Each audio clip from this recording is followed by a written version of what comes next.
ये देखना है कि कौन सा लिगामेंट किस स्ट्रक्चर को आपकी जो है वो स्ट्रेंथ प्रोवाइड कर रहा है। इसके अंदर जो मोस्ट इंपॉर्टेंट होता है वो आपका होता है हिपैटोड्यूडनल लिगामेंट।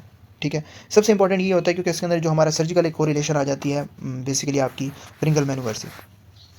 फॉल्सिफॉर लिगामेंट के अंदर आपने सिर्फ ये याद रखना है कि आपका जो लिवर होता है, जो फॉल्सिफॉर लिगामेंट है वो एक्सटेंड कर रहा होता है liver from the anterior abdominal wall. ठीक है, और जो लिवर है वो थ्रू कहाँ तक कर रहा होता है, to the diaphragm, to the diaphragm sorry.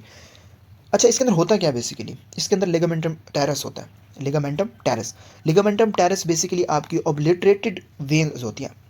In case आपके पास पेशेंट आया, पेशेंट के अंदर पोर्टल हाइपरटेंशन है उसको फॉर एग्जांपल है। अब उसका अंदर का जो प्रेशर है वो क्या है, बढ़ चुका है। जब उसका अंदर का प्रेशर बढ़ जाता है तो आप मुझे बताएं कि आपको एक चीज़ नज़र आती है, उसको हम कहते हैं कैपिट मेडूजा। ये आपको ऐसे, आपका अब्डोमेन है तो आपको ऐसे छोटी छोटी ऐसे लाइनिंग्स, ये आपकी अम्बेलिकल वो है, ऐसे नज़र आ रहा होता है। क्यों, किस वजह से? फॉल्सिफॉर्म लिगामेंट, यानी कि जो इसके अंदर स्ट्रक्चर्स आपके प्लेस्ड होते हैं because of periumbilical veins के ऊपर, कि जब आपका पोर्टल हाइपरटेंशन का पेशेंट आपके पास आता है और उसकी अब्डोमिनल आपको वेन बड़ी कॉमनली आपको नज़र आ रही होती हैं, जो कि पेरा अम्बेलिकल वेन्स होती हैं, जिनको हम कैपिट मेडूजा कहते हैं उस कंडीशन को, कि आपको उसका मतलब यही होता है कि जो आपका फ्लूइड है वो क्या हो रहा है, बहुत ज़्यादा बढ़ रहा है, आपका पेट बढ़ा हुआ है। ठीक है ना, and it is the derivative of ventral mesentery. Next वो कहता है हेपेटोड्यूडनल लिगामेंट, वेरी इंपॉर्टेंट। इसके अंदर आपका जो लिवर है, विच इज़ द आपका जो अटैच होता है वो किससे होता है, first part of the duodenum, liver to duodenum, और ड्यूडनम का कौन सा पार्ट होता है, फर्स्ट। ठीक है, इसके अंदर आपके पोर्टल ट्रायड बड़ा इंपॉर्टेंट है। पोर्टल ट्रायड इसलिए इंपॉर्टेंट है कि जब भी हमने प्रिंगल मैनुअर करना होता है ब्लीडिंग की सूरत में, तो हमने इसी को करना होता है। इस पोर्टल ट्रायड जो सा होता है, अगर हम इसका एंटीरियर व्यू देखें तो आपकी राइट साइड के ऊपर क्या होती है, बाइल डक्ट, लेफ्ट साइड पे आपकी होती है हिपैटिक आर्टरी, और पोस्टीरियरली आपकी होती है पोर्टल वेन। ठीक है, अब इसके अंदर आपने निमोनिक याद रखना है देव के नाम से। ठीक है, कि डक्ट, आर्टरी, वेन, और वेन होती है पोस्टीरियरली।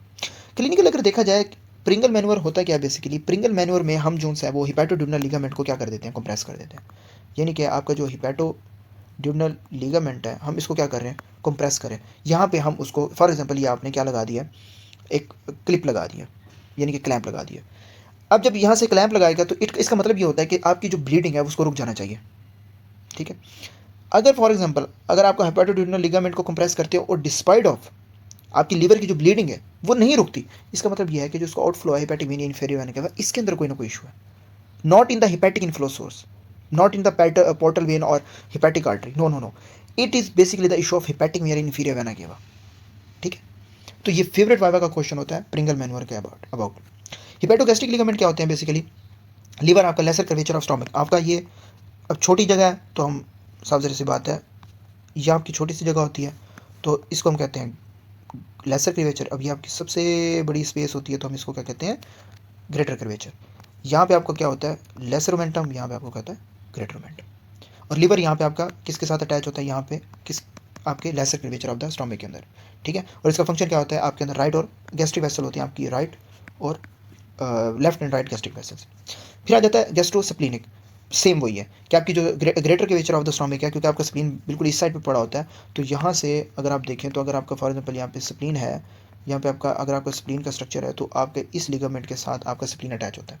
ठीक है, कि greater curvature of the stomach के साथ स्प्लीन अटैच है। और इसके अंदर कौन से वेसल्स होते हैं, short gastric vessels, gastroepiploic arteries, left gastroepiploic arteries. और कभी भी जब भी आप अगर स्प्लीनेक्टोमी करते हैं तो मोस्ट कॉमनली जो डैमेज चांसेस होते हैं किसी आर्टरी के, तो वो गैस्ट्रोएपिप्लोइक आर्टरी होती है, लेफ्ट गैस्ट्रोएपिप्लोइक आर्टरी। और इसके अंदर हमारे आपको पता है कि शॉर्ट गैस्ट्रिक वेसल्स भी इंक्लूड होते हैं। फिर आ जाता है गैस्ट्रोस्प्लीनिक लिगामेंट। गैस्ट्रोस्प्लीनिक लिगामेंट्स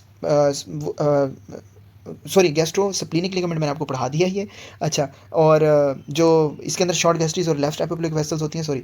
लेकिन जो गैस्ट्रिक कोलिक है, अच्छा गैस्ट्रोकोलिक का मैं आपको बता दूं कि जो आपकी जो पेरिटोनियम है ना, ये अगर आपको यहाँ पे स्टोमिक पड़ा है ना और यहाँ पे आपका कोलोन पड़ा है, तो ये क्या होती है, ये जो सी आपकी पेरिटोनियम हो जाती है ना, वो ऐसे यूँ कवर करके ऐसे नीचे जाके ऐसे यूँ कवर करी। ये आपको ना ऐसे एनाटॉमिकल समझ नहीं आएगा, लेकिन मैं आपको फिर भी समझा दूँ क्योंकि इसके अंदर इस पूरे एरिया के अंदर हमारी इंटेस्टाइन्स कवर होती हैं। ये आपका स्टोमिक होता है, ये आपका कोलोन होता है। ठीक है, अब ना ये जो आपका जो पेरिटोनियम है ना वो इस तरीके से बड़ा लॉन्ग मतलब लॉन्गिट्यूड ने ऐसे पूरा आके आपके कोलोन को भी जो है वो कवर कर रहा होता है। आपकी पेरिटोनियम वो इस तरीके से स्ट्रक्चर होता है। ये जो आपकी विज़रल पेरिटोनियम होती है। फिर आपके बाद आ जाती है आपकी पेरिटोनल पेरिटोनियम, फिर वो नीचे की तरफ ऐसे आती है, फिर आपकी वो मेसेंट्री ऐसे शो होती है। ठीक है? ये बड़ी कॉम्प्लेक्स सी एनाटॉमी है जो कि आपको देखनी पड़ती है। अगर आप एटलस या फिर बेसिकली एटलस कोई देख रहे हैं तो उसके ऊपर बड़ी प्रोमिनेंट इमेजेस बनी होती हैं। अच्छा, गैस्ट्रोस्प्लेनिक मैंने आपको पढ़ा दिया। ऐसा गैस्ट्रोकोलिक के अंदर ना जो आपका ग्रेटर कर्वेचर है उसके साथ ही आपका ट्रांसवर्स कोलॉन इस साइड पे ऐसे पड़ा होता है आपका ट्रांसवर्स कोलॉन।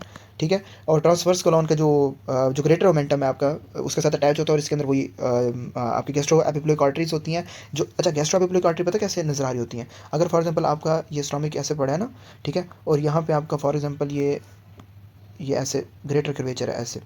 ठीक है? तो अगर आप इसको ना यहाँ से अगर थोड़ा बहुत ऐसे यहाँ से इरेज करके देखें ना छोटा सा यूँ ऐसे, ये तो कुछ ज़्यादा ही इरेज हो गया ऐसे, तो यहाँ पे आपको यहाँ पे ऐसे पड़ी नज़र आ रही होती है यूँ ऐसे। वैसे अगर आप एनाटॉमी देखेंगे तो आपको आइडिया हो भी जाएगा। ठीक है? एंड और ये गैस्ट्रो जो कोलिक लिगामेंट होते हैं ये आपका anterior wall of the lesser sac जो है वो बना रहा होता है। अच्छा, स्प्लीनो रीनल लिगामेंट क्या है कि स्प्लीन जो सा होता है वो लेफ्ट आपका स्प्लीन किस जगह पे पड़ा होता है? लेफ्ट साइड पे। तो आपके स्प्लीन का जो कनेक्शन होता है वो किसके साथ हो जाता है? किडनी के साथ। ठीक है? और इसके अंदर कौन सी होती है? स्प्लीनिक आर्टरी और टेल ऑफ पेंक्रियास। अब इसके अंदर भी अगर कहीं ना कहीं ट्रॉमा की हिस्ट्री आए आपके पास पेशेंट प्रेजेंट करी या आपकी फिर भी स्प्लीनेक्टमी हो रही होती है तो सबसे ज़्यादा जो चांसेस होते हैं और बड़ा इंपॉर्टेंट होता है कि ड्यूरिंग स्प्लीनेक्टमी अगर पेंक्रियास का कोई इशू आना स्टार्ट हो जाए या पेंक्रियास को कोई मतलब कोई ऐसी चीज़ जो पेंक्रियास को शो करना स्टार्ट कर जाए कि जिसका लबलबे का मसला आ रहा है तो आपने उससे उसकी ये हिस्ट्री लेनी है कि इधर कोई इसकी स्प्लीनेक्टमी तो नहीं हुई। अगर हुई है तो उसमें मोस्ट कॉमनली जो चांसेस होते हैं वो टेल ऑफ पेंक्रियास के डैमेज होने के चांसेस होते हैं और ये बड़ा इंपॉर्टेंट और वीआईपी क्वेश्चन है पूछने का। ठीक है? लेकिन अब इसके अंदर समटाइम ये भी पूछा जा सकता है कि यार जो अगर टेल ऑफ पेंक्रियास की जो इंजरी हुई है आइदर स्प्लीनेक्टोमी की वजह से हुई है या कोई लिगामेंट डैमेज हो था या फिर कोई ऐसी पास्ट हिस्ट्री आपकी रही हो तो उसमें ये एक ट्रैप हो जाता है कि जो टेल ऑफ जो पेंक्रियास की इंजरी होती है वो हमेशा आपकी जो पहले आपने याद रखना है स्प्लीनो रीनल लिगामेंट की वजह से और अगर आपकी स्प्लीनेक्टोमी भी हो रही है तो उसके अंदर भी ये इसके चांसेस जो है वो ज़्यादा होते हैं। ठीक है? अच्छा, ये वाली जो सी डेरिवेटिव्स हैं ना वो आप एक दफ़ा खुद देख लीजिएगा, लेकिन जो इंपॉर्टेंट है वो आपको इनके जो स्ट्रक्चर्स हैं और उसकी जो